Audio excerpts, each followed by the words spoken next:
দেখছেন কি হয়েছে কে এই নিচে ভাই তুমি সম্মানিত ব্যবসায়ী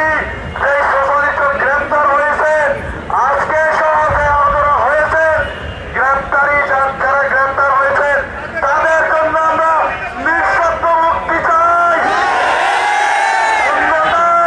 আমাদেরকে সবাইকে ছেড়ে নিয়ে যান আমাদেরকে গুলি করতে হবে না আমাদেরকে টিয়ারশাল মারতে হবে না আমাদেরকে আহত করতে হবে না আমরা সশরীরে আপনাদের সামনে যাব তালায় যাব আমরা যে 20,000 ব্যবসায়ী আছি এখানে সংশ্লিষ্ট 20 লক্ষ মানুষ আছে সরকারকে বলতে হবে এই 20 লক্ষ মানুষের রুজি রোজগারের যে মাননীয় প্রধান উপদেষ্টা প্রথম থেকে বলে আসছে যে চাকরিজীবী হইও না উদ্যোক্তা হও আমরা কিন্তু কর্মসংস্থান তৈরি করেছি আমরা কিন্তু প্রতি বছর ট্যাক্স দিই আমরা ট্যাক্সের লড়াই করি আমরা জাকাত দিই আমরা রিটার্ন দিয়ে থাকি ভাইরা প্লিজ আমরা আজকে আমরা ট্যাক্স দিতে চাই আমি একটা আজকে কথা বলতে চাই যেহেতু সংবাদকর্মীরা রয়েছেন বেশি কথা বলার দরকার নেই সরল একটা কথা বলি প্রতি মোবাইল সেটে যদি আমাদের থেকে 1,000 2,000 টাকা করে যদি আপনারা ট্যাক্স দেন বাংলাদেশ উন্নয়ন করার জন্য চাইবো আমাদের টাকা সুতরাং আমি আহ্বান করবো আমি অনুরোধ জানাবো আমার মোবাইল ব্যবসায়ীদের পক্ষ থেকে প্লিজ আমাদেরকে ভুল ভাবছেন না আমরা যে দিয়েছ অধিকার এবং যে আমাদের অধিকারের কথা বলছি এই কথাগুলো বোঝার চেষ্টা করুন আমরা সন্ত্রাস নয় আমরা পড়ালেখা করে ব্যবসা করি আমরা কর্মসংস্থান তৈরি করেছি সুতরাং আমাদেরকে শেষ করেন আমাদেরকে যদি জেলের মধ্যে যান, আমরা সবাই জেলে যাবো এতক্ষণ ধরে মিডিয়া দ্বারা এটা করে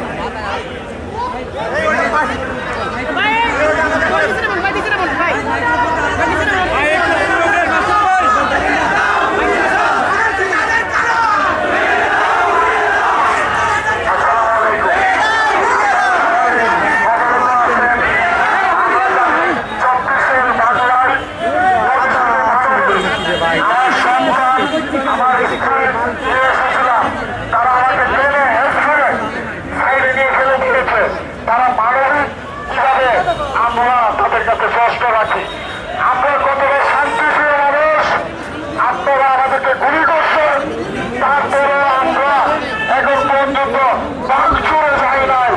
একটু বেশি শান্তিপ্রিয় মানুষ হয় কিনা আপনাদের কাছে প্রশ্ন রেখে গেলাম আপনাদের কাছে আরেকটা কথা বলি তার মধ্যে একজন ছেলে বাবাকে একটা কলা খাওয়াইতে দিয়েছিল কিন্তু সে কলাটি খাওয়াইতে পারে নাই পুলিশের জন্য আপনারা কি মানুষটা মানুষের হাতে বসেন না ওই যে বাবা কি বলছিল শুনেন উনি বলছিল দেখো আইন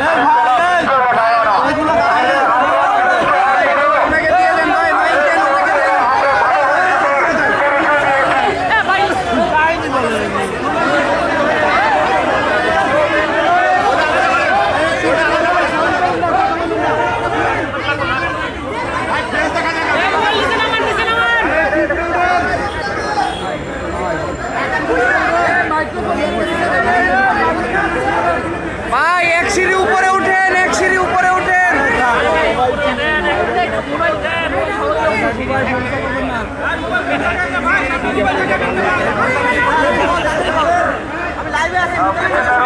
ডাউন করে রেখে ভাই চুপ থাকেন সব একটু ডাউন করবে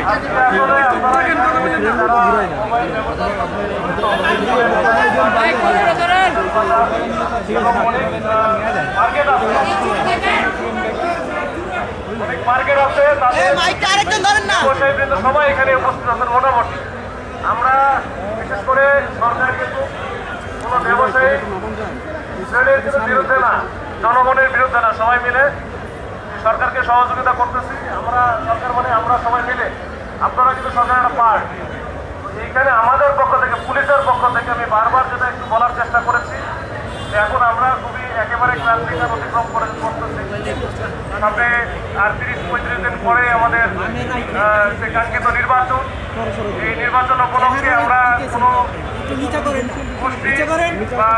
এমন কোনো কিছু করবো না যাতে তারা সুবিধা নাই বা এইটাতে ভেতরে ঢুকে চক্রান্ত করে বা কোনো বিশৃঙ্খলা করার চেষ্টা করে।